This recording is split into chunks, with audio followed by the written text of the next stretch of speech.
She told me to leave through the back door so the neighbors wouldn't see. I slipped out into night air, my heart hammering, feeling like an absolute idiot and a total king. It started with a broken Wi-Fi router and ended with an expired protection we found in her nightstand. Now, we pass each other every morning at the gate. She smiles normal, but her eyes stay on mine just a second too long. And then my phone pings. The static and the Wi-Fi, the neighborhood hummed with its usual suburban rhythm. The rattle of water tanks, the distant thwack of a cricket bat, and the scent of tempering spices. House 42 had always been a quiet anchor in that symphony. Mrs. Iyer, Anjali, was the auntie of the lane. At 48, she was soft-edged and lived in starched cotton saris that whispered of domestic stability. But when her son left for college, the house seemed to exhale a long, lonely breath. The light stayed off later. The garden grew wild. It started with a complaint about the Wi-Fi. "The signal doesn't reach the bedroom anymore," she said over the compound wall. Her eyes, sharp and observant, lingered on mine a beat too long. I spent 40 minutes in her hallway adjusting the router, breathing in her scent of sandalwood and rain. Then came the text. "Kitchen light fuse blew. Everything is dark. Help." I arrived at 8 p.m. She opened the door wearing a faded silk sari that clung to her in a way her cotton ones never did. In the candlelight, I fixed the fuse in 2 minutes. But when the light flared back on, the sudden brightness felt exposing. "Tea?" she asked, then paused. "Actually, something stronger?" She poured 2 fingers of amber whiskey. No ice, no soda, just the raw sting of it. We sat at the kitchen table as the auntie persona began to peel away like old paint. "It's lonely," she said, her voice dropping an octave.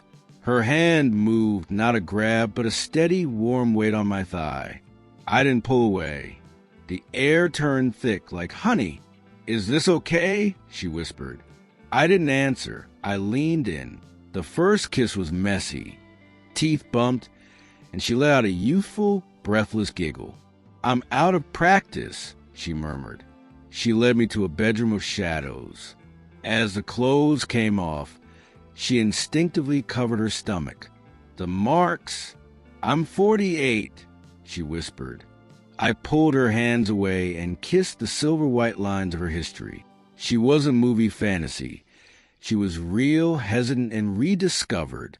When I went down on her, she gripped the headboard, her breaths coming in sharp, staccato bursts until she shuddered into the pillows. She climbed on top, her confidence surging. We fumbled for protection in her drawer, an old, likely expired relic from her marriage. We laughed quietly at the absurdity before she rode with a slow, deliberate rhythm. She kept her moans pressed into my neck, terrified the neighbors would hear the Aunty of House 42 coming alive. When we finished, the silence of the house returned, heavy and judging. Suddenly, she sat up, pulling the sheet over her chest. The warmth was gone, replaced by sharp clarity. "This was wrong, right? I'm your neighbor.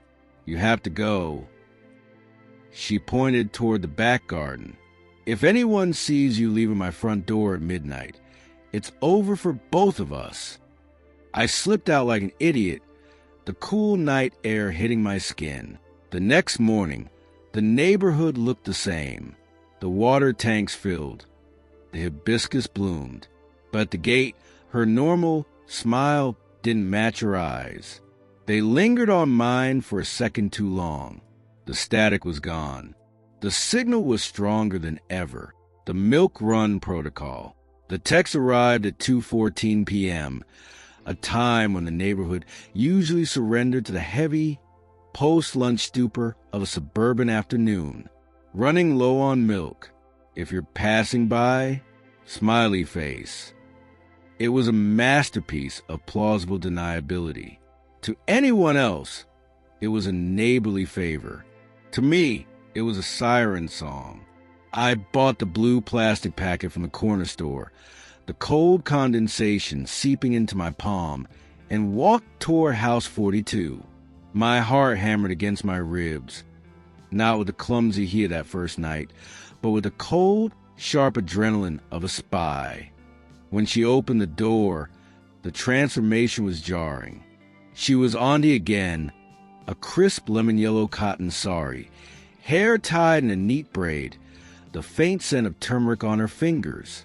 "Oh, thank you," she said loudly, for the benefit of Mrs. Gupta, who was currently watering her crotons 2 houses down. I just realized I didn't have enough of the evening tea. I stepped inside. The moment the door clicked shut, the performance dropped. She didn't take the milk. Instead, she leaned her back against the wood, her chest rising and falling in a way that had nothing to do with stairs. "You're late?" she whispered, her sharp eyes scanning my face. I had to wait for the shop to open. I said, my voice low. The kitchen was bright, filled with the harsh, honest light of mid-afternoon. There were no whiskey glasses or shadows to hide behind today. The vulnerability I'd seen in the dark, the way she'd hidden her stomach, was still there, but was being overwritten by a new, reckless hunger.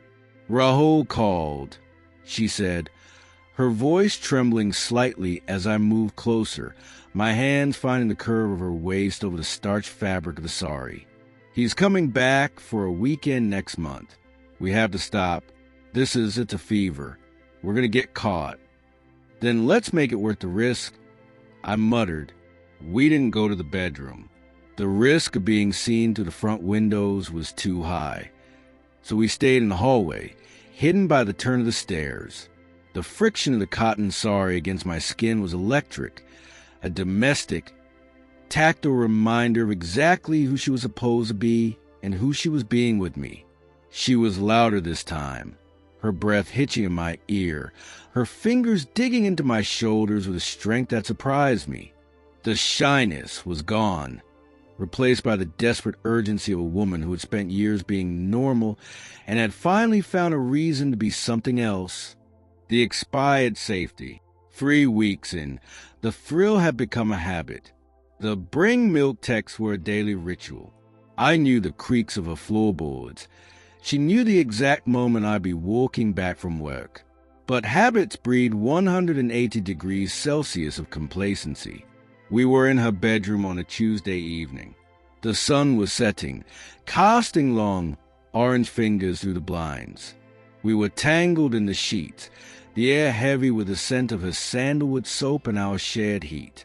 The expired protection from the first night had become a joke between us, a symbol of our shared recklessness. "We should probably buy new ones," she murmured, her head resting on my chest. "If I end up at a clinic at 48, the whole colony will have a heart attack." "I'll get them tomorrow," I promised. Suddenly, the sound of a car engine cut through the silence. It wasn't the usual rumble of a passing vehicle. It slowed. It turned. Tires crunched on the gravel of the driveway of House 42. Anjali bolted upright, her face draining of color. "Rahul," she hissed. "He wasn't supposed to be here until Friday." Panic is a cold, sobering bucket of water. I scrambled for my jeans, my heart thumping so hard I could hear it in my ears. "The back door," she whispered, frantically straightening the bedsheets and throwing on her nightie. "Go! Now!" I didn't have time for shoes. I grabbed them and sprinted down the hall, the cool marble floor biting at my feet. I reached the kitchen just as the front door creaked open. "Ma, why is the house so dark?"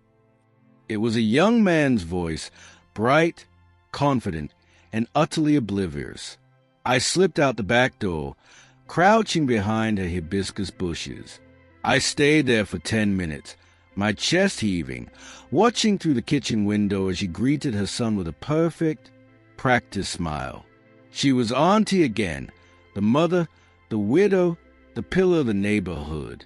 I looked down at my hands. I was shaking.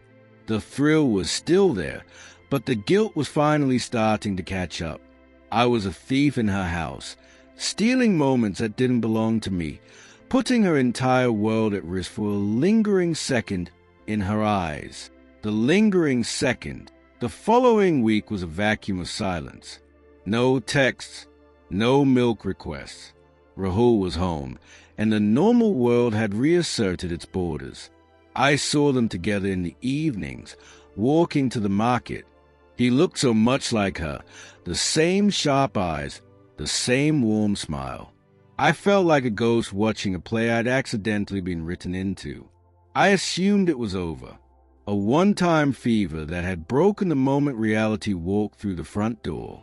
I felt a strange mix of relief and a hollow, aching boredom. The neighborhood felt smaller, the sun hotter, the routine more suffocating. Then, on Sunday evening, I saw her at the gate. She was seeing Rahul off. His backpack was slung over one shoulder as he hailed an auto rickshaw. I was washing my bike, trying to look busy. "Take care, Ma," he shouted over the engine. "And don't be so lonely. Call Mrs. Gupta if you need anything." Anjali waved until the rickshaw turned the corner. Then, she turned back toward her house. She stopped at the low wall, her eyes finding mine. For a long moment, she didn't say anything. The neighborhood was alive around us. Kids playing, a dog barking, the smell of dinner being prepared. She didn't smile. She just looked at me with that sharp gaze that noticed everything. She adjusted the pallor of her saree, a slow, deliberate movement that felt like a secret language. My phone buzzed in my pocket. I didn't need to look at it to know what it said. The excitement surged back, hot and thick, drowning out the guilt. We weren't wrong. We were just two people filling the silence in a world that expected us to be quiet. I looked back at her and nodded, just once. She turned and walked into House 42, leaving the door a fraction of an inch ajar. A silent invitation. A dangerous promise. The static was gone. The signal was 100%. And as I dropped my sponge and headed toward my front door to grab a packet of milk, I knew this wasn't just a one-time thing. It was a transformation. The neighborhood looked the same, but the air between House 42 and mine was humming with a frequency only we could hear.